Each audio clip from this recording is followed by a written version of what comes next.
இப்போ தம்பிக்கு வந்திருக்கிறது என்னன்னு பார்த்தீங்கன்னா, என்னன்னு சொல்றதை விட செலவு எவ்வளோ ஆகும்னா, நம்ம இந்திய மதிப்புக்கு வந்து 25 கோடி ரூபாய் செலவாகும் ஒரே ஒரு இன்ஜெக்ஷன். இவருக்கு எவ்வளோ சீக்கிரம் அந்த இன்ஜெக்ஷன் கொடுக்குறோமோ இவர் வந்து நல்லா இருப்பாரு. இப்போ பண்ணா மட்டும்தான் தம்பி வந்து அவ்வளோ 25 கோடி கொடுத்து இந்த குழந்தையை காப்பாற்றணுமானு கேட்குறீங்க. இப்போ இந்த இன்ஜெக்ஷன் கொடுக்கல அப்படின்னா இதுக்கு வந்து சொல்ல முடியாது. அவ்வளோதான் அது.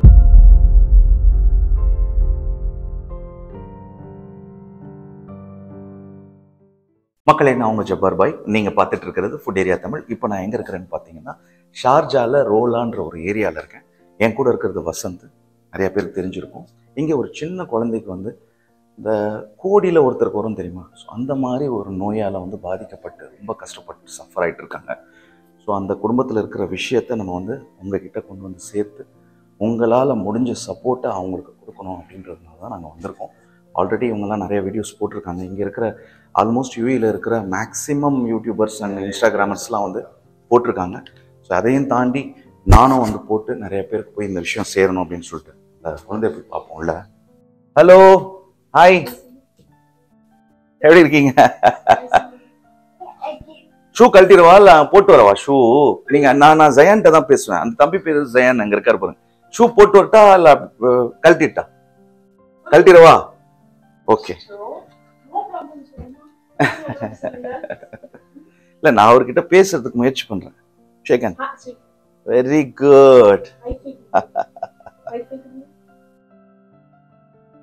Very good. வாங்க, இங்க வாங்க, உட்காருங்க. என்கிட்ட வாங்க, உட்காருங்க, வாங்க. தம்பி படிச்சுட்டு இருக்காருல்லம்மா?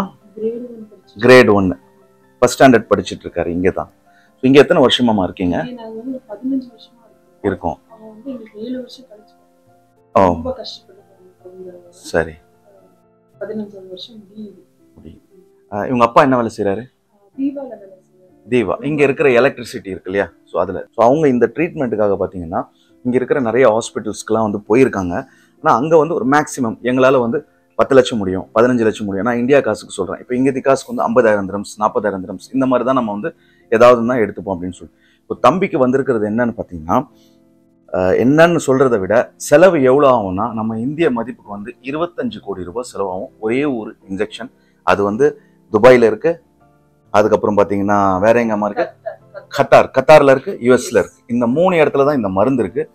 இந்த மருந்துக்கு வந்து இவ்வளோ ஏன் மகத்துவம், இதுக்கு வந்து இவ்வளோ பணம் ஏன் சொல்றாங்க அப்படின்னு பார்த்தா, அது வந்து ஒரு உயிரை கொடுக்குற மாதிரி, ஒரு ஜீனே கொடுக்குற மாதிரி. இது இந்த டிஎம்டிங்கிறது வந்து தசை சிதைவு நோய். இதை வந்து குணப்படுத்தணும்னா இது ஒரு ஜெனிட்டிக் டிசீஸ், அதாவது மரபணு சம்பந்தப்பட்டது. இது ஏன் இவ்வளவு விலை அப்படின்னு சொல்றாங்க அப்படின்னா, இது வந்து ஒரு மரபணுவே. அதாவது இந்த ஜயானுக்கு வந்து நமக்கு வந்து 1 to 79 எக்ஸான்ஸ் இருக்கும் அந்த குரோமோசோம்ல. அதுல வந்து 53, 54 ஜயானுக்கு இல்ல. இப்போ இந்த எல்விடிஸ் ஜீன் தெரப்பி கொடுக்கறது மூலமா என்ன ஆகும் அப்படின்னா, அது வந்து அந்த இடத்த 53, 54 வந்து அது ஃபில் பண்றது மூலமா ஜயான் வந்து நார்மல் குழந்தையா ஆயிடுவான். அப்படி ஆகிறப்போ அவன் வந்து நடக்கிறது, ஓடுறது எல்லாம் அவனோட லைஃப் வந்து நார்மலா வந்து லீட் பண்ண முடியும். இப்போ இந்த இன்ஜெக்ஷன் கொடுக்கல அப்படின்னா இதுக்கு வந்து சொல்ல முடியாது. அவ்வளவுதான். அது டீனேஜ்லயே எல்லாம் சொல்ல முடியாது. சொல்றாங்க டாக்டர்ஸ் நியூராலஜி கிட்ட போனதுக்கு அப்புறம் தான் கண்டுபிடிச்சாங்க இந்த ப்ராப்ளம் இருக்கு. இவருக்கு எவ்வளவு சீக்கிரம் அந்த இன்ஜெக்ஷன் கொடுக்குறோமோ இவர் வந்து நல்லா இருப்பாரு. இல்லைன்னா என்ன ஆகும்னா, கால் வந்து சரியில்லாம போகலாம். அதுக்கப்புறம் அந்த இன்ஜெக்ஷன் கொடுத்தோம், அந்த காலை மறுபடியும் சரி பண்ண முடியாது. கால் போனது. அதுக்கப்புறம் அதுக்கப்புறம் அந்த இன்ஜெக்ஷன் கொடுத்து கை வந்து சேலையில விளங்குறோம். அதுக்கப்புறம் அதை எதுவும் பண்ண முடியாது. இப்போ பண்ணா மட்டும்தான் தம்பி வந்து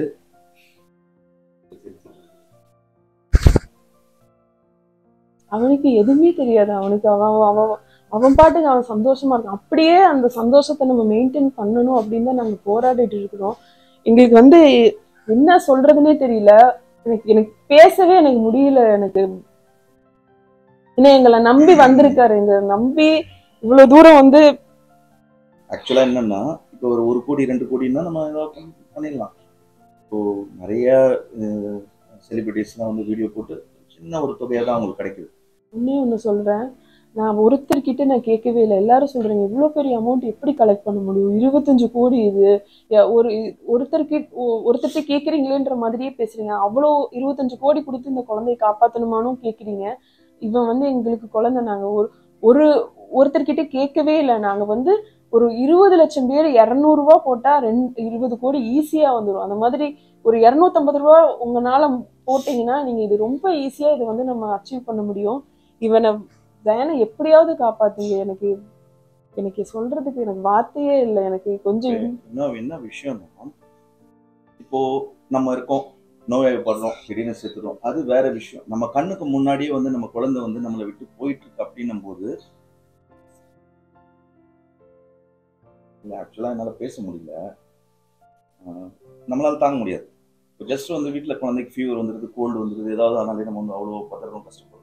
ஸோ இந்த மாதிரி இப்போ இந்த பிள்ளைக்கு பார்த்தீங்கன்னா, இப்போ ஃபர்ஸ்ட் வந்து காலில் கொஞ்சம் இது பாருங்க, இந்த கால் வந்து இந்த தொடெல்லாம் சப்பையாகி இந்த இடத்துல இருக்கு இல்லையா, இந்த இடத்துல வீங்கிட்டு வருது. இது டெட் செல். ஆமா, இது வந்து டெட் செல்லுன்னு சொல்றாங்க. அதாவது இங்க இங்க வந்து டெட் ஆயிட்டு வர செல் இங்க போய் டெபாசிட் ஆயிருக்காங்க அப்படின்னு சொல்றாங்க. இது இந்த பின்னாடி இருக்கிற பட்டு எல்லாம் வந்து கம்மியாயிடுச்சு, சதை கம்மியானனால கீழ் கால் இருக்கு இல்லையா, பாதத்துக்கு பேண்ட் நிக்க மாட்டேங்குது. இந்த பேண்ட் இது வந்து சென்னை வரைக்கும் கொண்டு போயாச்சு. சிஎம்மோட டேபிளுக்கு ஃபைல் கொண்டு போயிட்டாங்க, அப்பாயின்மெண்ட்டுக்கு வெயிட் பண்ணிட்டு இருக்காங்க. இன்னொரு விஷயம் என்னன்னா, நேத்து ஜலீலா போனோம், ஜலீலா ஹாஸ்பிட்டல். அப்ப அவங்க பார்த்துட்டு என்ன சொன்னாங்கன்னா, இந்த ஜயானுக்கு மற்ற பசங்களை விட வேகமா வந்து இது வந்து அஃபெக்ட் ஆயிட்டு இருக்குது. அதாவது 6 மாசத்துல நீங்க சொல்றத 1 மாசத்துல சொல்றீங்க. அப்ப இவனுக்கு வந்து அந்த மற்ற பசங்களை விட இவனுக்கு சீக்கிரமா கொடுக்கணும் அப்படின்னு சொல்லிட்டாங்க. அதை கேட்டுட்டு என்ன பண்றதுன்னே தெரியல. இன்னும் நமக்கு டைம் இல்லை, ஏன்னா செப்டம்பர்ல 7 வயசு ஆக போகுது, அதுக்குள்ள எப்படியாவது கொடுத்துடலாம் அப்படின்னு சொல்லிதான் நம்ம வந்து ஓடிட்டு இருக்கோம். நாங்க என்ன நம்பிக்கையில நாங்க இருக்கோம் அப்படின்னா, இது வந்து 1.5 வருஷத்துக்கு முன்னாடி இதுக்கான மருந்தே இல்லை, இதுக்கான என்ன வந்தாலும் மருந்தே இல்லை. இப்ப வந்து மருந்து வந்துருச்சு. இவன் வந்து எங்களுக்கு வந்து 7 வருஷம் கழிச்சு பிறந்த குழந்தை. ஒருவேளை 7 வருஷத்துக்கு முன்னாடியே பிறந்திருந்தான் அப்படின்னா இப்ப 14 வயசு. எல்லாத்துக்குமே ஒரு ரீசன் இருக்கும்ல பையா, அப்படி நாங்க நினைச்சிட்டு அதை பாசிட்டிவ் வேல எடுத்துட்டு போயிட்டு இருக்கோம். கண்டிப்பா இந்த வீடியோ பார்ப்பாங்க, நிறைய பேர் வீடியோவும் போட்டுருக்கலாம். கண்டிப்பா நல்லது நடக்கும். நீங்க நம்பிக்கை இழந்துடாதீங்க, நம்பிக்கையாவே இருங்க, சரிங்களா? நம்மளால முடிஞ்ச வரைக்கும் நாங்க ஷேர் பண்றோம், எங்களுடைய நண்பர்கள் கொடுக்குறோம். இந்த வீடியோ யாராவது பாத்தீங்கன்னா, இது வரைக்கும் என்னோட வீடியோ ஷேர் பண்ணுங்க நான் சொன்னதே கிடையாது. இதை நீங்க செஞ்சு என்னோட ரெசிபியை செஞ்சு அவுட்புட் எப்படி வந்ததுன்னு கமெண்ட் பண்ணுங்கன்னு சொன்னேன். ஷேர் பண்ணுங்க, லைக் பண்ணுங்கன்னு சொல்லவே மாட்டேன். ஸோ இதை வந்து உங்களால் முடிஞ்ச அளவு ஷேர் பண்ணுங்க. இதை வந்து இன்ஸ்டாகிராமில் போடுறேன். இது இந்த வீடியோ யூடியூப்ல வரும், இன்ஸ்டாகிராமில் வரும், டிக்டாக்ல வரும், ஃபேஸ்புக்கில் வரும், எல்லாத்துலேயும் வரும். வேற யார் இந்த வீடியோ ரெக்கார்ட் பண்ணி நீங்கள் அவங்க சேனலில் போட்டுக்கிட்டாலும் எனக்கு எந்த பிரச்சனையும் இல்லை. நான் யாருக்கும் காப்பி ரைட்டும் கொடுக்க மாட்டேன் இந்த வீடியோ பொறுத்த வரைக்கும். ஸோ இதை எவ்வளோ முடியுமோ அவ்வளோ வந்து பப்ளிஷ் பண்ணுங்க. அதே நேரத்தில் வந்து நார்மலாக வந்து என்னால் இவ்வளோ முடியும், என்னால் அவ்வளோ முடியும் அப்படின்னு சொல்லிட்டு வந்து கொடுத்து உதவி பண்ணுறவங்களுக்கும் வெல்கம் தான். ஸோ இவங்களுடைய கான்டாக்ட் நம்பர் நான் டிஸ்கிரிப்ஷனில் கொடுக்குறேன், ஸ்க்ரீனில் கொடுக்குறேன். நீங்களே டைரெக்டாக பேசுங்க, உங்களுக்கு என்ன டாக்குமெண்ட்ஸ் வேணும் செக் பண்ணுங்க. இல்லை உங்களுடைய யாராவது டாக்டர்ஸ் இருந்தால் இதை காமிச்சு இது உண்மையா என்ன ஏதுன்றதை அனலைஸ் பண்ணிட்டு நீங்கள் வந்து உதவி பண்ணுங்க. நான் ஒரு வீடியோ அப்படியே போட்டுற மாட்டேன். இத்தனை பேர் துபாயில் போட்டுட்டு தான் இருந்தாங்க, நான் ஜஸ்ட் பார்த்துட்டு இருந்தேன். சரி இது உண்மை இருக்குமோ இல்லையோ, ஏன்னா நம்ம ஒன்று சொன்னால் உண்மையான விஷயத்தை தான் சொல்லணும். ஏன்னா நம்மளை நம்பி பண்ணிட்டு நம்மளை யாரும் நாளைக்கு எதுவும் சொல்லிடக்கூடாது அப்படின்னு சொல்லிட்டு இந்த மாதிரி வீடியோ வந்து நான் இதுக்கு முன்னாடி போட்டதில்லை, நம்ம சேனலில் போட்டதில்லை. எனக்கு நம்பிக்கை இருக்குது, நான் எல்லாமே அனலைஸ் பண்ணிட்டேன், செக் பண்ணிட்டேன். அதனால தான் இந்த வீடியோ போடுறேன். உங்களால் முடிஞ்ச வரைக்கும் நீங்கள் உதவி பண்ணுங்க. நன்றி.